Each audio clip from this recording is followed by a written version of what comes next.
me on another episode of Casual Conversations. I am here today with someone who is, to me, a personal hero for her work to further the voice of women in trucking and women in logistics, and quite frankly, women professionally everywhere. So Ellen Voie and I met in person by accident on a plane en route to a trade show for our industry.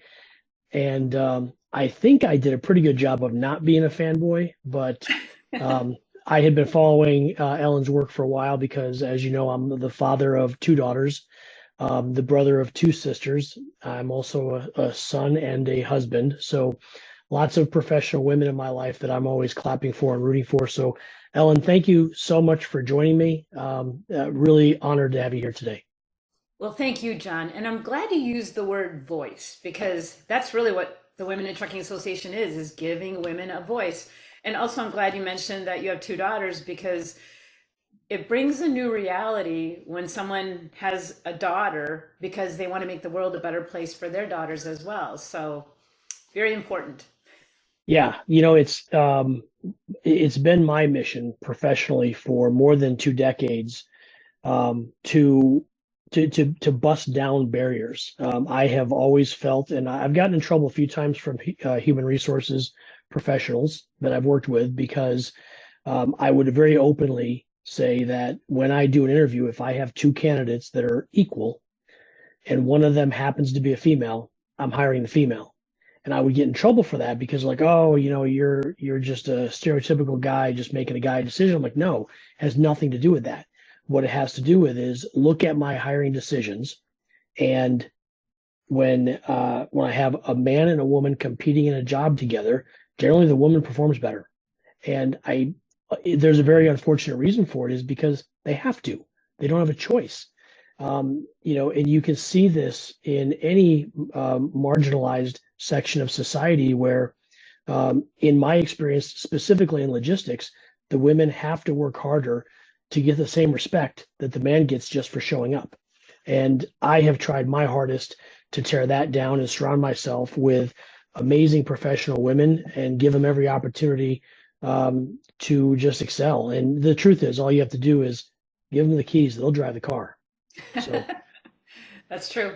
Open the door, they'll come in and make a difference. yeah, so Ellen, I want to dive into the whole purpose of this show is to really highlight people who are doing amazing things, and I wanted to kind of jump into a little bit about who is Ellen today. So, as you know, I think you know, I recently semi-retired from the Women in Trucking Association, but I founded the organization in March of 2007, and it was to give women a voice. I felt that women were very underrepresented in the supply chain and needed to be able to let people know what their needs are to attract and retain more women. So, and to be honest with you, the association grew beyond my wildest dreams. I mean, 8,000 members in 10 countries and a huge staff, and it's just a conference with 1,800 people. So it's really been very rewarding.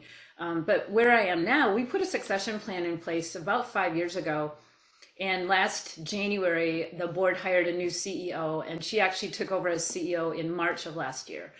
And then I phased out. So I still represent the organization. I still do webinars. I still do speaking, media, things like that. But I don't have to run the association on a day-to-day basis anymore, which is great for me because I tell people I'm the entrepreneur kind of person. I like to chase shiny objects.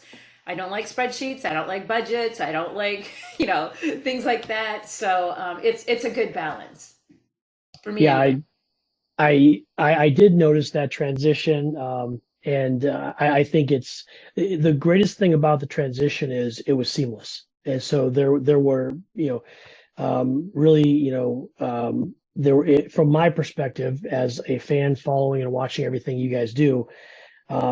Had you not made a announcement about it, I don't know that anybody would have noticed, and that's how good of a job you did at that transition. And so now I do have to point out you might be the most famous person I've ever sat down with, And I will say this is if you take a moment, pause the video and go Google Ellen, she pops up everywhere. So she has been interviewed by news sources. I won't mention them because they're not sponsoring my show. But if you check out Ellen's page on the Women in Trucking page, you'll see one heck of a biography of just the different things that Ellen has been able to do. So when she says that this thing has blown up, it's really impressive to see. You know, I have no idea what my daughters will want to do with their life, but it's cool to know that there are people like Ellen making it possible for my daughters to do whatever they want to do. And you know, not just my daughters, but every young lady growing up today. And you know, it just happens to be that yesterday was Mother's Day, and at our church, the husbands of our pastors happen to also be ordained, and so we are very blessed in the community that we're in, surrounded by very strong, capable female leaders. Our entire leadership team at our church is women. Wow.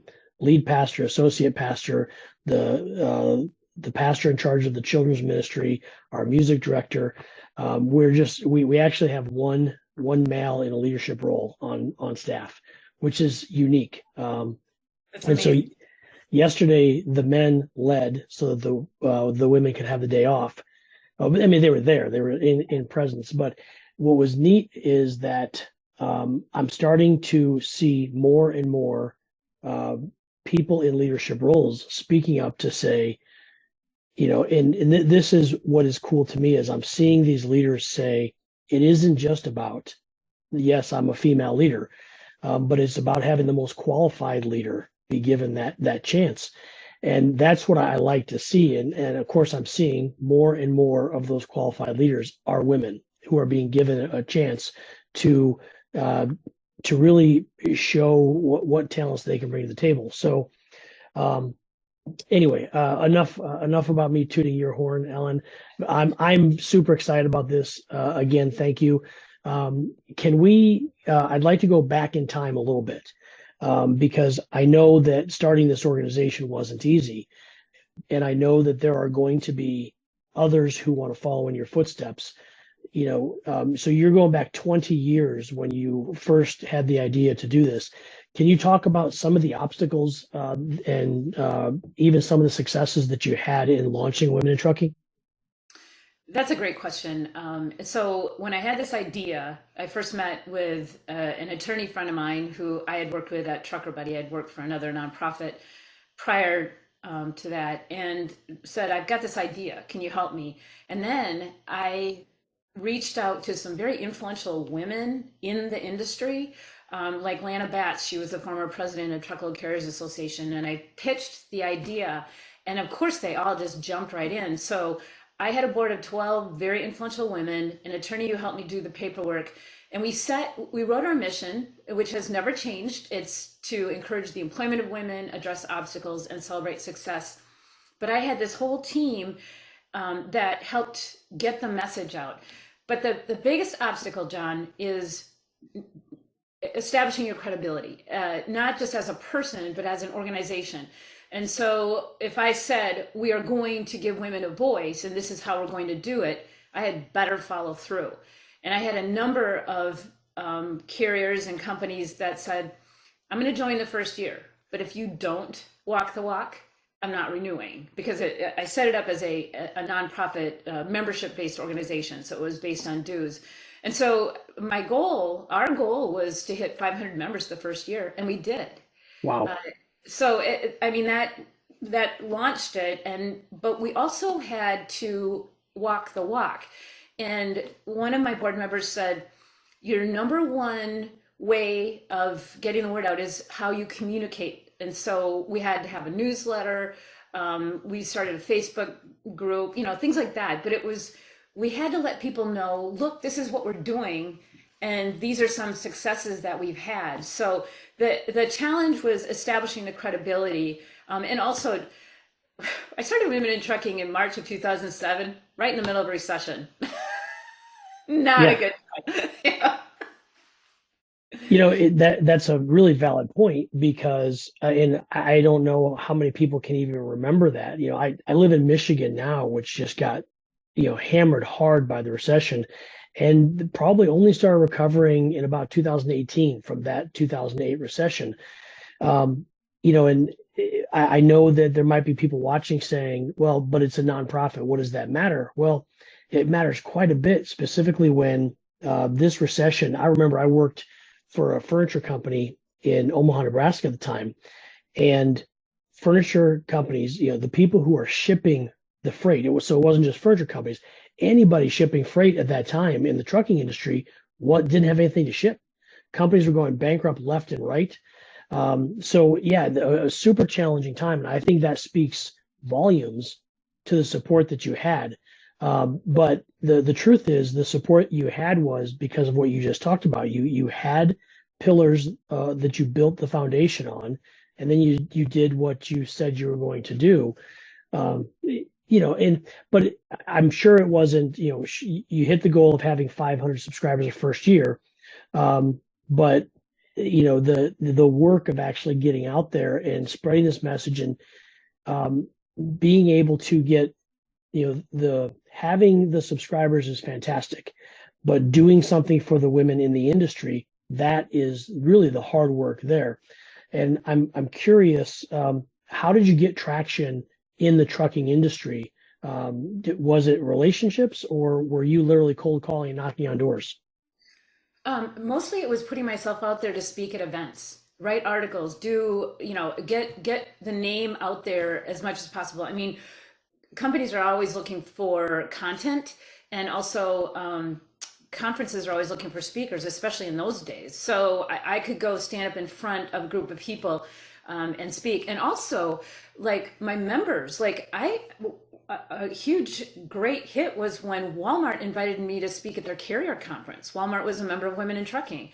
So I had access to all of their carriers. It was only 12 minutes, but it was things like that, putting myself out there and saying, let me come and speak, let me come and speak. And one of the things that people have always said is, they said, we love your passion, Ellen. Well, I want to change the trucking world. I want to change the supply chain world and make it a better environment for women. And so I would paint this picture of what the world could look like if we had more women. And at the beginning, I had no data. People didn't even know what percentage of their drivers were women or their CEOs were women. So we really didn't have data. And over the years, I would push and push, and I'd go to every event. And they knew what I was going to ask. I'd raise my hand and go, do you have that broken down by gender?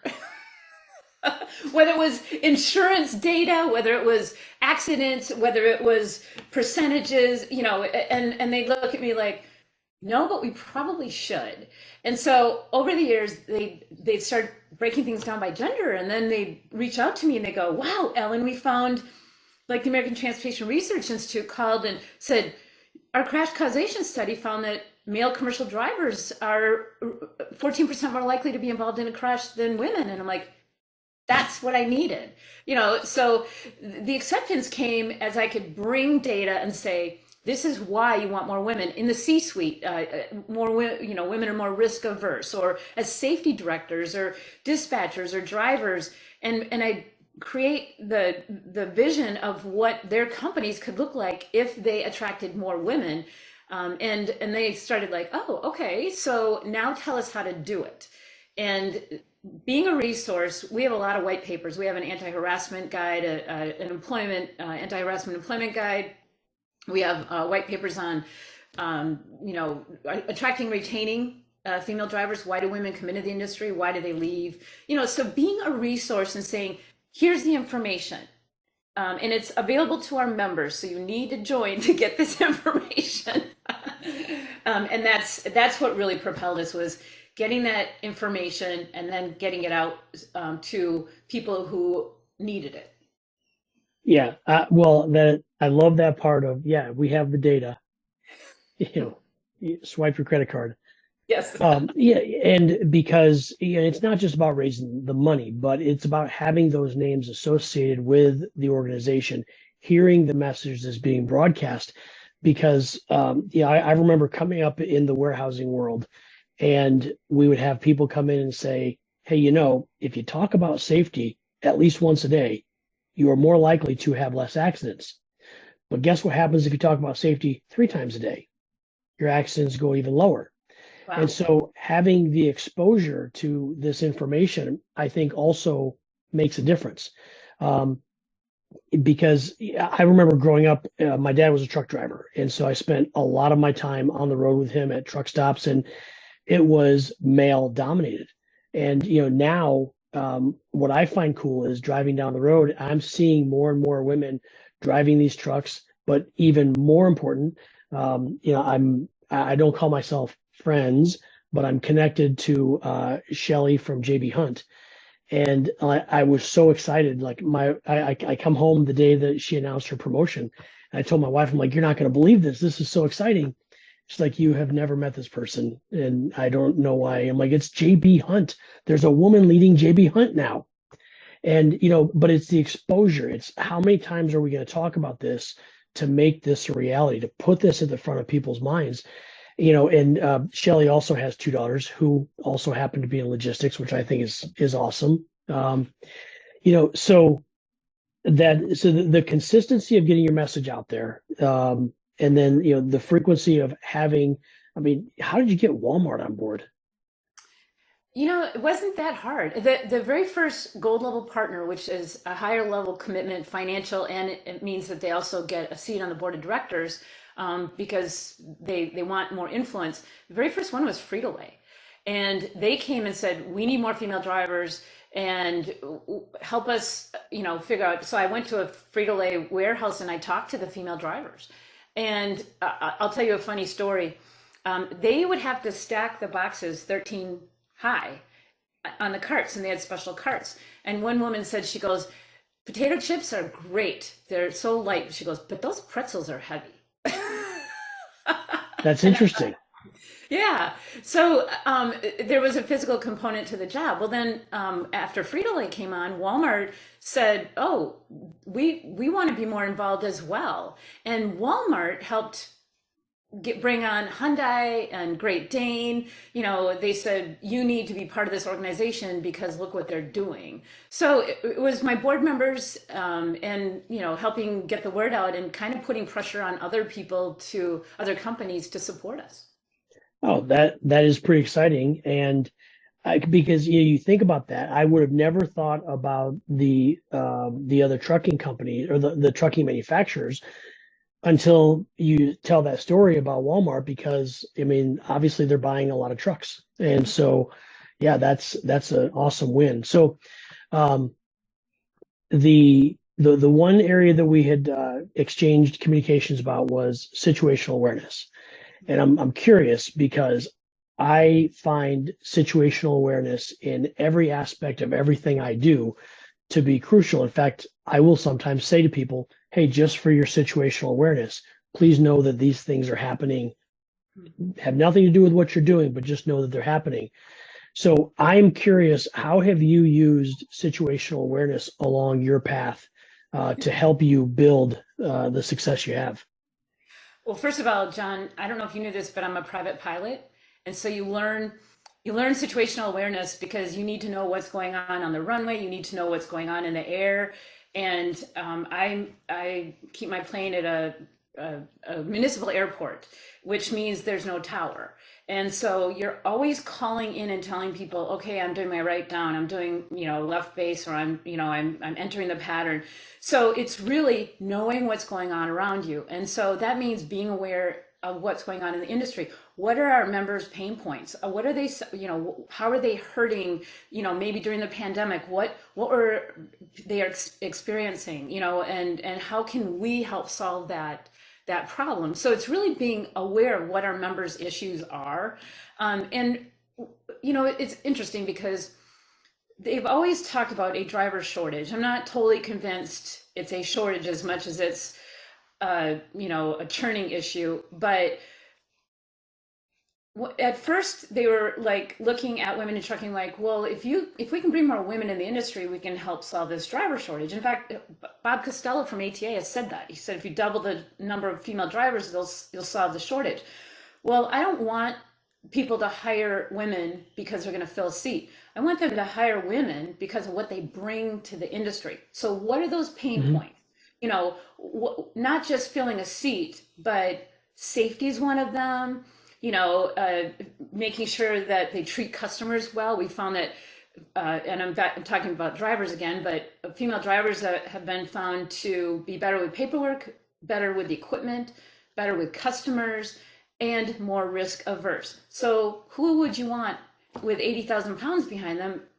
Someone who's risk averse, and dealing with customers. So it's like understanding what women bring to the industry, not just filling a seat. I, I completely agree with that. And I want to go back to your point about the driver shortage. Personally, I just left the final mile logistics world at the end of last year.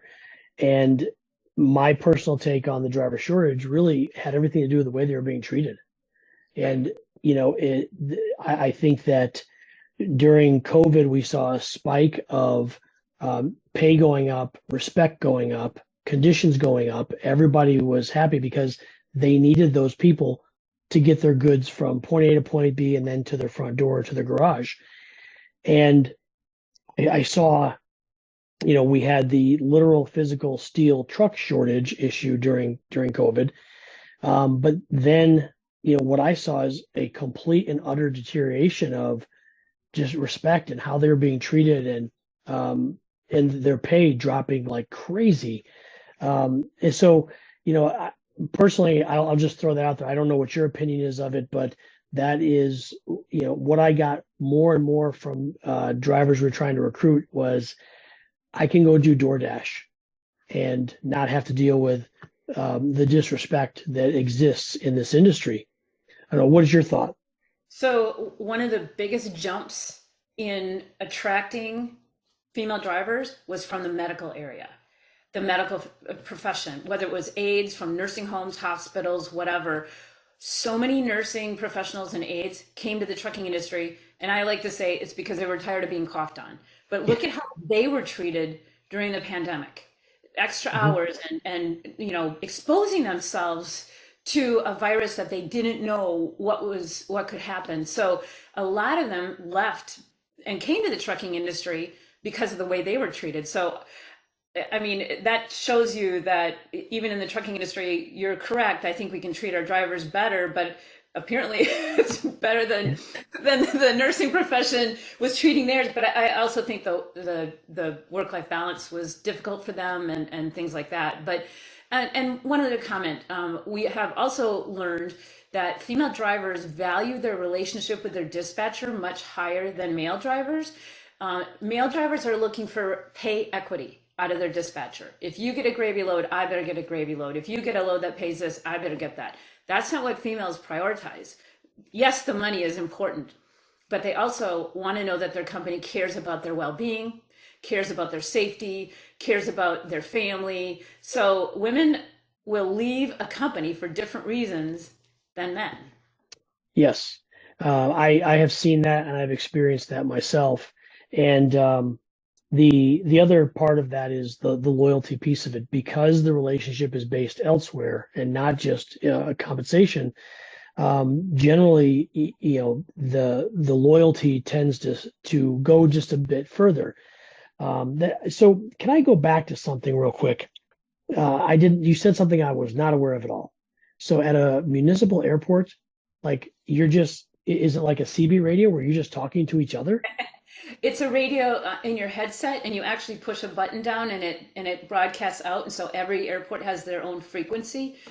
You might share a frequency. In fact, if you're in the air, sometimes you can hear people talking to airports all over. But the very first time I took my dad up in my plane, I had a back taxi because there was no taxiway. So I had a back taxi on an active runway. And my dad's like, "What are you doing?"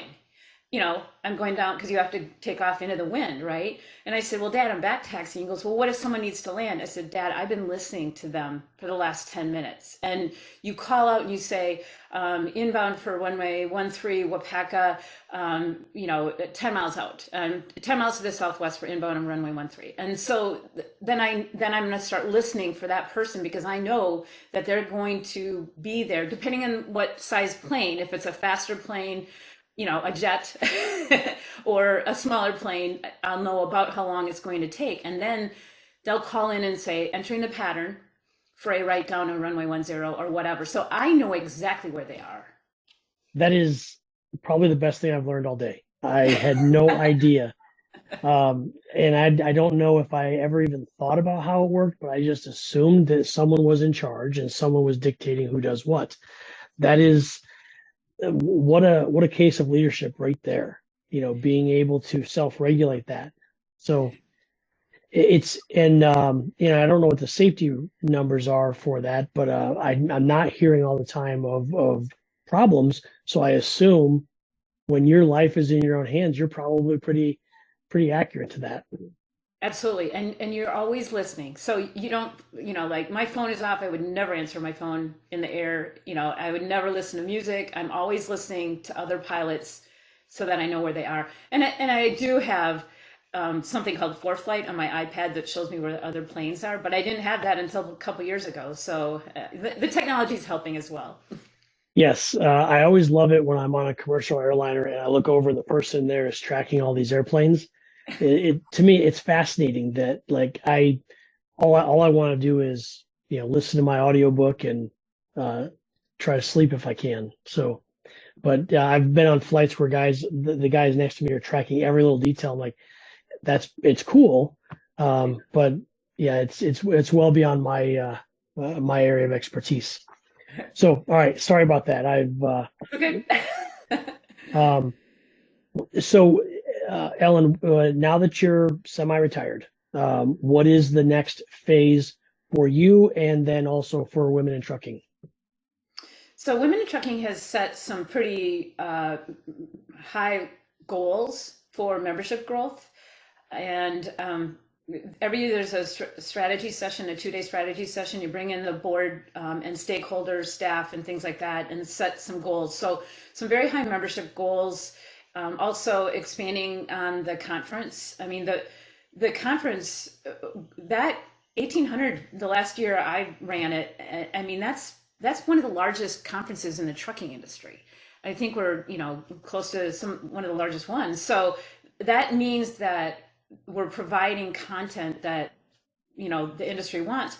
And one of the things that surprised me about the conference is if you go to a ATA or a TCA or another conference, the company might send a couple people. Well, at our conference, we have a participation award. Amazon sent like 83 people one year. So wow. that means, I mean, I think Yellow YRCW sent almost 100 people. PACCAR sends like 80 or 90 because they know that they're getting value out of the content. So to me, that's very rewarding to know that companies feel that strongly about sending people to the conference. So there's growth, a lot of growth targets for Women in Trucking. And I mean, based on the past growth, going from 0 to 8,000 members in 10 countries in 17 years, I mean, that's not bad. yeah, not bad's a good word for it. Yeah. It's pretty awesome. Right. Well, and as far as me, I want to do some writing. I want to do some writing. Also, in a couple weeks, I'm going to Australia to speak at a conference. So I'm still doing some presentations and things like that. I enjoyed that. And I still have my radio show on Sirius XM on Saturday. Yes. Yeah, we need to make sure we mention that. So Road Dog is the channel, correct? Correct. Road Dog 146 on Sirius XM. And it's Saturday mornings at 10 Central. Awesome. Yeah. So the Australia thing is cool. That's exciting. But the book or the writing, sorry, I may have just planted that seed, but have you considered writing a book? Oh, absolutely. I actually have like three in my head. And if I say this out loud, well, that's okay. I think I'm going to say it out loud. I know a lot of influential women in this industry. So, my book, I would like to get insight from all these successful women like Shelley Simpson and ask them, what would you tell your younger self? And put Yes. that together. And so that's what I'm working on, John. Now you're the first person I told it, and now your listeners will know. So I got to get moving on this. The other one I want to do is, well, a couple more. One of them I've always wanted to do is called Big Rigs, Big Hearts, and that's to do a book about altruistic things that drivers have done, saving someone's life or giving a kidney or things like that. Kind of like a chicken soup book. And then one other one, I think it would be fun to explore female founders. There are women who have started nonprofit organizations, and I might include for profit, not sure, but I might just focus on nonprofit because people have told me that I should tell my story. Well, I don't want to write a book about my story, but if I included it in a book with other female founders' stories, then it can be part of a larger a larger book. I would agree with that. And I would agree with the people saying you should tell your story. And not from a, hey, look at me perspective. Right. And I think, unfortunately, a lot of books are written from that perspective, but there are going to be young ladies coming up who have the same visions, goals, dreams. But unfortunately, looking from the outside in, you make it look easy. But it wasn't easy. And I think that that's where people, they need to see the struggle. I've told this story before, but I'm a super hypercritical person of any sitting politician. It doesn't matter what role they're in. I always think they can do a better job. And I, as I'm growing older, it was, I think it was Bush and Obama specifically that I voiced so many of my concerns to so many people who would listen. And then I read their book. And like I would criticize very specific things that they did. And then after reading their book and understanding what they were going through, I thought, wow, from the outside looking in, it didn't look like they were doing anything. And then I had no idea how much effort went into the smallest improvement. And I think that, there's a lot of opportunity, I think, for you to do what you're going to do is not just for you, but for other female founders. And I think there's a lot of successful people that can be picked. And then there's a lot of people who fought really hard, but didn't achieve their goal because all of those lessons of adversity, I think they're going to matter to that next generation that's coming up to know that every day is not going to be roses. In fact, you might have one good day this year, but all those other days mattered and helped that one good day happen. But having bad days and still moving the mission forward is possible. So Absolutely. anyway, that's my plug, Ellen. I think you should do it. I will. I will. I will. So you mentioned and I promise I'm not stealing this idea. If you go back and watch some of my other casual conversations, I do actually ask this question quite a bit. So you can go back in time and you're going to pop in on 10-year-old you. What is the one piece of advice that you're going to give 10-year-old you? Be resilient and expect things to not go the way you think they should go. And that's because even though you might have John, in high school, I said I was going to be in radio broadcasting.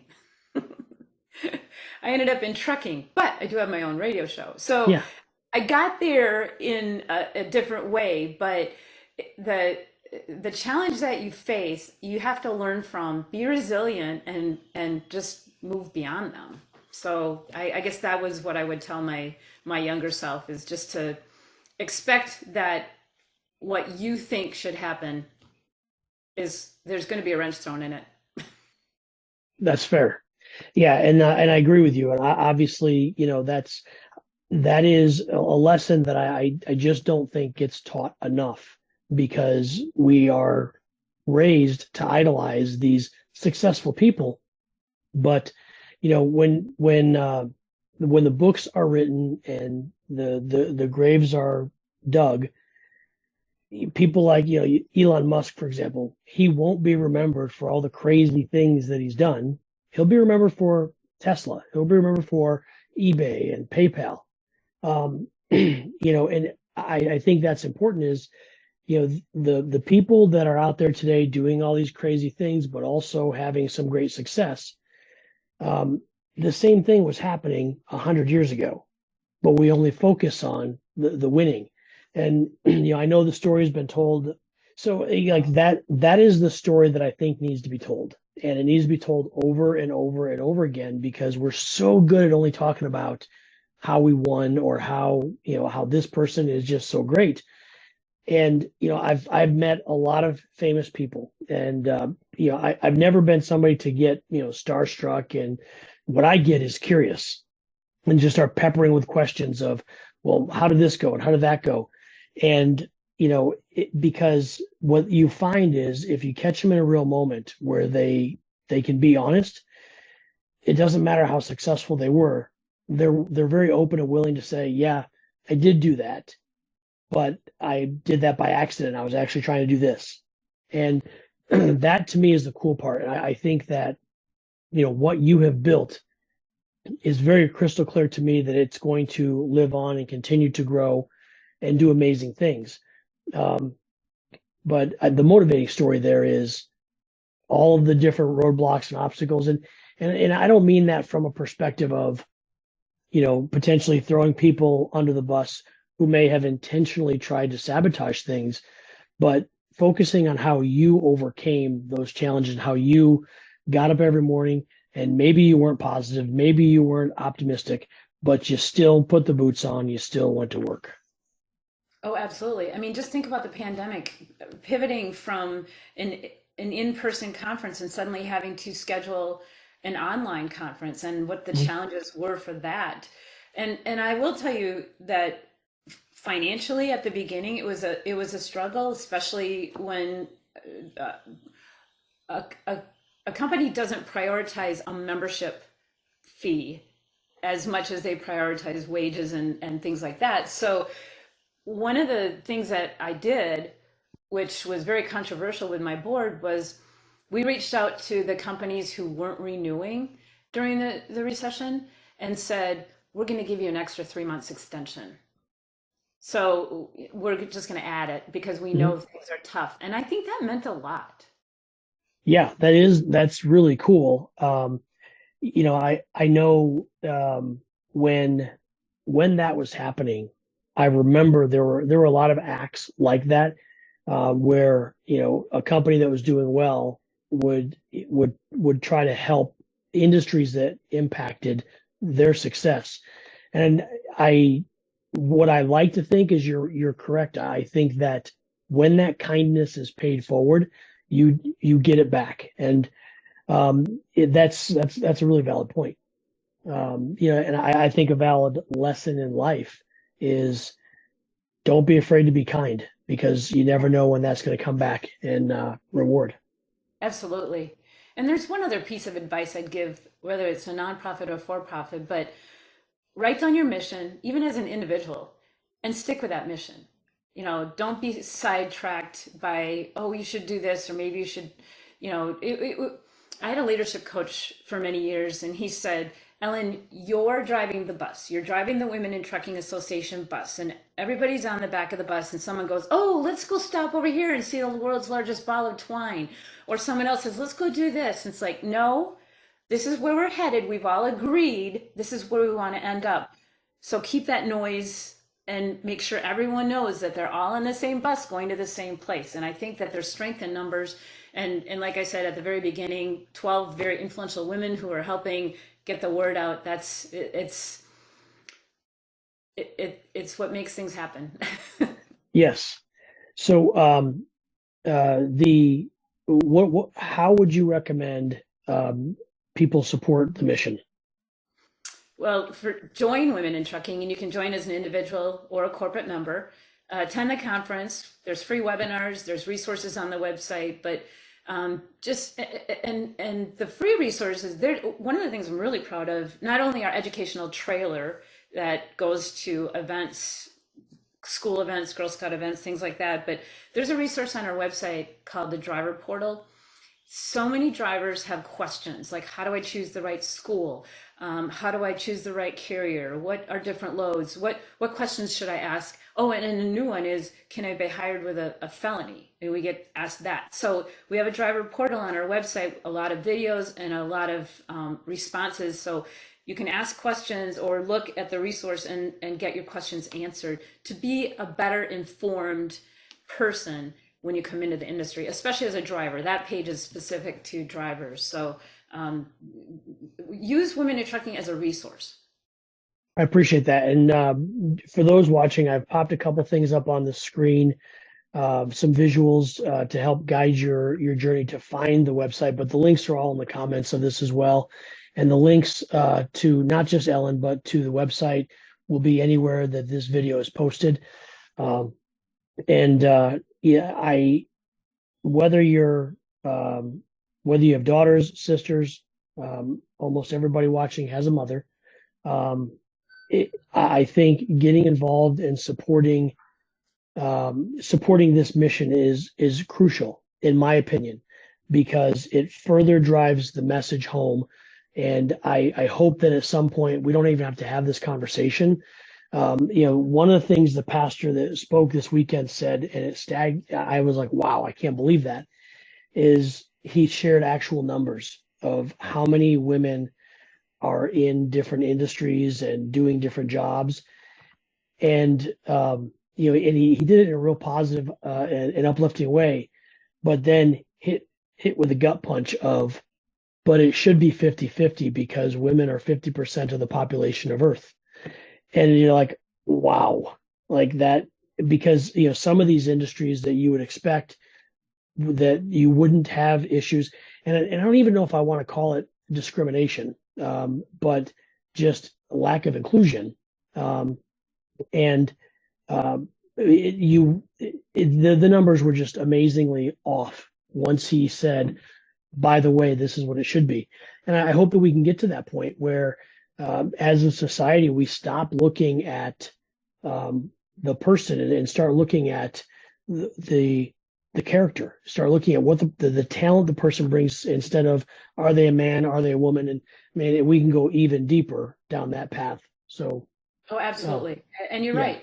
And there's no reason women can't do many of these occupations. They think they can't. They need to be convinced that they can, but that's why we have an association.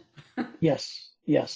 And, I think that more and more business owners or CEOs that put women in charge, I challenge you, because I can speak to my experiences at middle management levels where I had put women in charge of departments, and the productivity skyrocketed, the morale skyrocketed.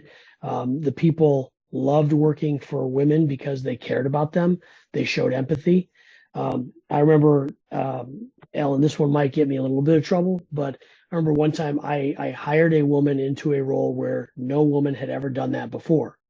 And I got pulled in the office and I got spoken to by the men who were in charge. And what were you thinking? And all I said was, we'll stand back and watch.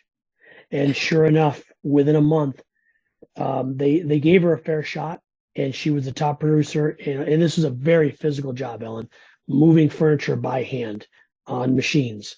And it became top producer, and within a year got promoted. And it kicked the door open to the point that the hiring managers in that area started going out and seeking out women candidates. So it's possible. Sadly, in my tenure, I've had less than 5 female delivery drivers. And I've done everything I can to try to recruit and let everyone know that this job is not gender specific. But that's an area where I feel like I didn't do a good enough job. And that's, for me personally, if I had one do-over, that would have been it, is I would have had a stronger push to selling the story that this is a job that can be done by anybody. And they need to be told that. A lot of women don't realize that they can do the job, regardless of what the Mhm. job is, but they also don't know that they're wanted.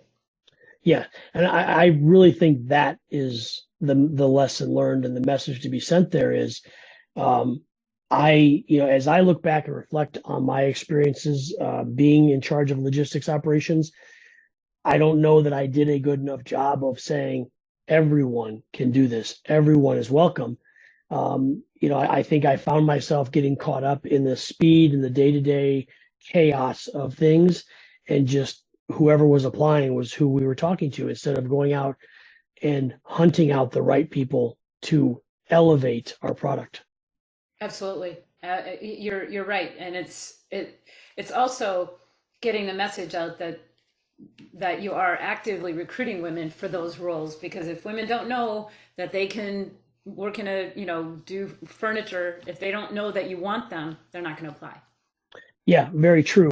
So, probably maybe one last question before we run out of time here, Ellen. Um, from a guy's perspective, a male leader, that's me. Would you ever advocate for hiring bonuses um, that were gender specific? So if I wanted to attract more women, um, is that something? Do you think that I don't even know if it's legal, but No. would that no? Okay. And the reason I don't like quotas, because then if you say, I'm going to focus on hiring women, men will resent that. And you don't want to bring women into an environment where women are saying, or where men are saying, well, she got hired because of this reason or a bonus or Mhm. whatever. So I don't like the quota part of it. I think it'll organically work if you're focusing on the right things. That's a very valid and fair point. Thank you for being honest and not appeasing my ego. Ellen, before we do wrap up, is there any last message that you want to put out there? No, I guess, based on the last story that you told, is the big thing is don't make assumptions. Don't make assumptions that women aren't interested in that job or that women can't do that job, and ask a lot of questions, and also to be a male ally. I'm really proud of the fact that 15% of our members at Women in Trucking are men, and the reason they join is because they believe in our mission. That's the reason. So if you believe in bringing more women into the industry, whatever that industry is, then support the mission. That's fair. I agree with that. I love that. And the link is in the comments, and I'll make it easy for you. I'll put the link directly to join. Awesome. Thank you so much. I appreciate it, John. Thank you, Ellen. I'm really grateful that you took the time to do this for me today, and I hope to have you on the Leadership Roundtable as well whenever you have time. Sounds good. Count me in. All right. Thank you for watching, and obviously you know the routine. At the end of the video, you'll see the plug and the ask. Like, comment, share. Let's get this message out so that other people can hear it.